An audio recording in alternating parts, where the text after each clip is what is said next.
আমার পুরনো এই ডাইনিং টেবিলটা এই লুক থেকে আমি কিভাবে এই লুকে আনলাম সেটাই আজকে তোমাদের সাথে শেয়ার করব। গতকালকে মিনি ব্লগটা দেখে সবাই আমাকে বলছো যে আপু কেমন খরচ পড়ছে এবং কই থেকে করাইছো ডিটেলসটা বলো। তো চলো তোমাদের সাথে সব ডিটেলস আজকে শেয়ার করি। হ্যালো এভরিওয়ান, আসসালামু আলাইকুম, welcome back to my new mini blog.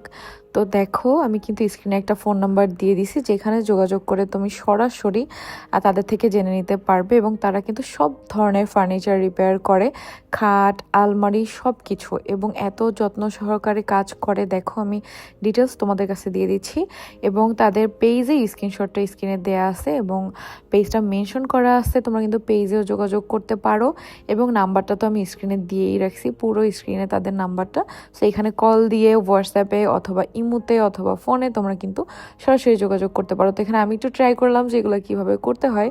তো আমার এই জরিনা মার্কা ডাইনিং টেবিলকে আমি একদম কারিনা মার্কা বানায় ফেলছি। মাশাল্লাহ এত সুন্দর লাগতেছে এখন দেখতে, পুরো ডাইনিং টেবিলের লুকটাই চেঞ্জ হয়ে গেছে এই চেয়ারগুলোর জন্য। আর এগুলো কিন্তু যে কোনো কালার তোমরা পছন্দ করে দিতে পারবা, যে কোনো ডিজাইন। তাদের পেজটা ভিজিট করলেই দেখবা অনেক অনেক ডিজাইন, অনেক অনেক কালারের কাপড় তাদের কাছে আছে। তো আমার যেটা ভালো লাগছে আমি সেটাই দিছি। আমি এখন ডাইনিং টেবিলটা করাইছি, কিছুদিন পরে আমি আলিশার রুমের খাট আলমারি সব কিছু করে ফেলবো।